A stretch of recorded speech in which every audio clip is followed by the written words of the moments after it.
By this point, it was well known that Manman, also known as Get Right or Can't Get Right, was TB's accomplice in the slaying of T-Roy. And just like TB, he likely knew it wasn't safe for him to be outside, considering the amount of murders the O-Block and Get Back gang had carried out the previous summer. Around 9:50 PM, Manman was standing outside of a store, waiting for food on the 400 block of East 63rd, a location that's just a stone's throw away from O-Block, but very much Manman's own territory. Suddenly, a car pulled up, and when Manman was spotted, two shooters would hop out, running towards him, opening fire. In the gruesome CCTV footage from the murder, we can see how Manman was initially hit before he would try and make an escape. But he would then be gunned down on the floor, with the shooters firing more shots, standing over him to ensure that he was dead. Unfortunately, they didn't even stop there, but they would also end up shooting an innocent bystander, a 43-year-old janitor, Troy Hampton, who was just doing his job sweeping up outside of the store, and the whole incident would indeed be caught on CCTV camera, where you can even see one of the gunmen purposely aiming at the man and firing several times. Commenters on Reddit would share their disgust at this bold double murder. Morning are looking for the gunman who killed two men overnight. They were standing outside of a store in the city's Woodlawn neighborhood when someone started shooting.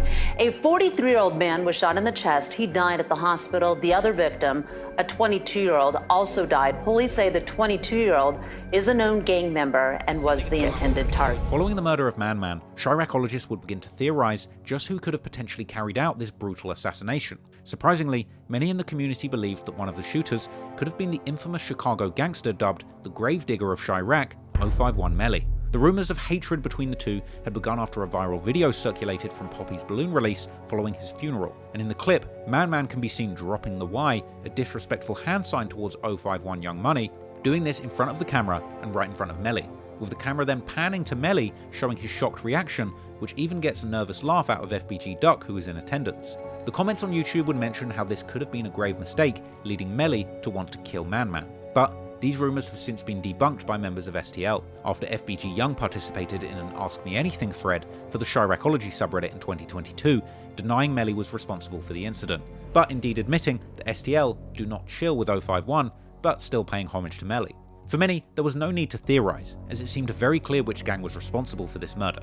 When assessing the highlights from the police scanners in the area after the shooting, it would actually appear that STL began shooting back at O-Block almost instantly after the hit. Police officers arrived at the scene at 9:50 PM, and just 20 minutes later, loud reports of gunshots were heard at 64th and King Drive, the heart of Parkway Gardens. Around 40 minutes later, more shots were reported fired in the area, with shell casings being found this time. In the next hour, more shots were fired, and casings were found by police. Clearly, STL aka Tukaville had attempted to slide and retaliate on O-Block right away. Members of O-Block also took to the internet as usual and left many braggadocious clues about the murder. The very next day, King Von himself would actually go live with several O-Block members beginning to mock Manman's death, making a joke out of his other name Get Right or Can't Get Right, calling him Can't Get Up. There you go, can't get right.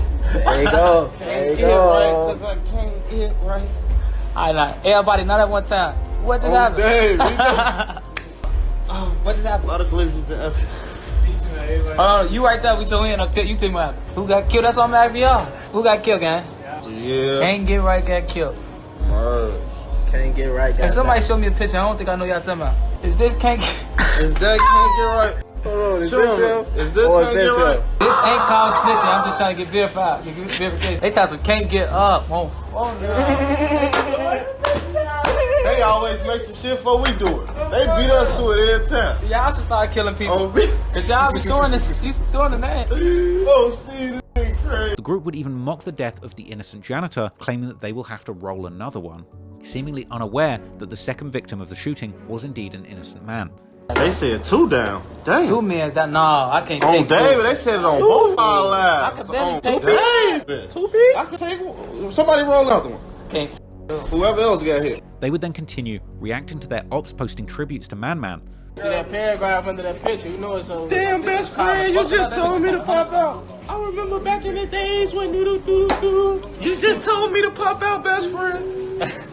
Why the f*** you do me like this? You bogus as hell. They ain't try to. They gonna be dissing you. You know, you better not get caught like that. Von and his crew would then begin making more direct disses at the situation, claiming that STL stands for steady taking losses, and that the FN gave him a fresh fade like Lil Boosie. Steady taking losses. STL. L, steady taking losses. Motherfucker gave him a fresh fade, boosty boost. Hey, they fuck them folks up. Hey, why did they even put him on Front Street like he was even like that, though? Von would then add that he probably knew he was going to die and that no one will care he's gone. He probably knew he was gonna die. He did. I wish I could talk to him for that. Don't nobody even care about Can't Get Right like that. I don't think they gonna slide like that. I don't think nothing finna happen because of that. So They finna waste the rest of their money on that. we ain't even gonna act like nothing finna happen. Just y'all go in the house. That gotta pay for it. Whoever ain't get shot, you lucky today. I'm finna go in the house. It's over. They would even continue to self-incriminate, detailing how the hit probably played out and poking fun at how Man was hit, trying to run away, and how he couldn't move. You see somebody just popping out a cut for real, looking Licking at at your ass. really on your man. ass. You just get the flap past your you just want to do like one of these because you acting like you fake tough. But get the hitting you, damn, this shit, I can't move. Crump getting that there, little before they got you too. But the self-snitching didn't stop there, because just 2 weeks after that murder, King Von would famously tweet, "Shout out to that new op pack, my brothers made it." King Von even took the disses into his music. In his Bless the Booth freestyle, he would rap, "He tried to run, but it ain't end right. They call him Can't Get Right." E-Dog from O-Block would also chime in, first posting to Twitter that the get back is not over, and then 3 days later posting, "Your ass better get right or get left." Members of STL have even admitted that O-Block were responsible for this murder. In 2021, FBG Young was interviewed by Truth Teller TV. When Young is questioned about an FBG Duck lyric regarding Man or Get Right picking up food, Young replies explaining that a lot has happened on his block, but continuing to explain that a lot of stuff happened in their neighborhood, and it's different because they're on blocks and people from O-Block are in a gated community. Some you was getting some food. You know what I'm talking about. It's on Thug Games, okay? That happened right on the corner of y'all neighborhood.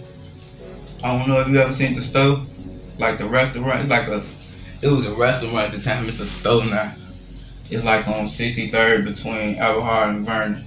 So it's not like a corner, but it's like on the front street of the busy street, 63rd. Oh, okay. Yeah. Yeah, in the neighborhood. A lot of shit happened in that neighborhood. I mean, a lot of shit happened in that neighborhood. It's like different because like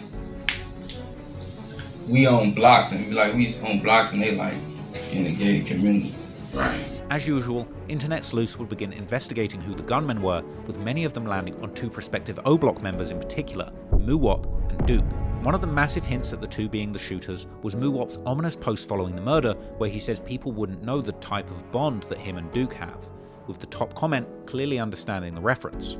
Moreover, in an unreleased snippet from Muwop, he would rap "Duke like King Kong, standing over people in their own hood," seemingly describing the exact circumstances of Man's death. Muwop would post further hints at the pair's possible involvement after Duke was arrested for a separate incident, writing, "You get the right, I got the left, we going to meet back up." And soon after, Duke was actually shot at, but luckily he survived with only minor leg injuries. But even more shocking is just how deep the theories get that Muwop was the shooter on that original hit, with many people arguing that Muwop actually has a distinctive gait, a style of walking and running that's actually very unique and easy to identify, as clips of him running in O-Block, as well as surveillance footage that came out years later during the trial where he was convicted of the murder of FBG Duck, with one poster on Reddit even doing a gait analysis theorizing that Muwop's run perfectly matched the shooter in the Get Right case. Ultimately, this particular murder was never solved, and despite the rumors, nobody knows definitively who killed Man. Once Man had passed, along with TB, both of the people who had killed T-Roy had lost their lives.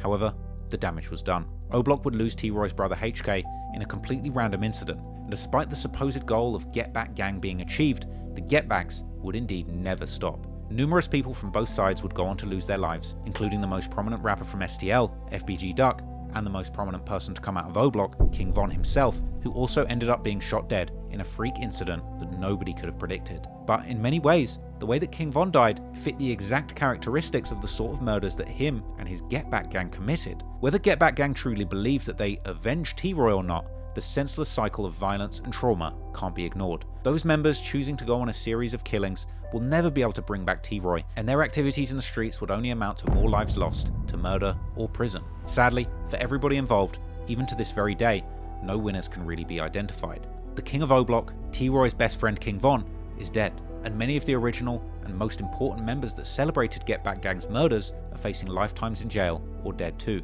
Countless families have lost their loved ones, whether to the gun or the correctional system, and it makes you wonder, what is it all for? I personally pray that one day we as a society can find a solution to the never-ending violence in these communities. And the first step towards that is reflecting and understanding. So I want to end by making it very clear. This story does not intend to glorify or glamorize the gang lifestyle in any way. There are clearly no winners here. But if you or somebody you love has lost a loved one to the gun and are thinking about get-backs, I urge you from the bottom of my heart, think again. Get-backs, revenge and violence never truly heal the loss of a loved one. Life is precious, and I bet that if you could speak to any of the people who lost their lives in this story, innocent or otherwise, they would simply wish that they had taken a different and more positive chance. Because if you're sat there today with your life and your freedom intact, you still have a chance to make a change. Do something positive and leave the world and your community a better place than it was when you came into it. Otherwise, you're just doomed to join the others who chose violence and get-backs in a jail cell or the unknown of what comes after life. You've only got one life, and I beg you make the most of it. I hope you found that story interesting, and despite all of the negativity involved in it, I hope that in the end you can learn a lesson and take away something positive. And most importantly, rest in peace to everybody I discussed who lost their lives too soon.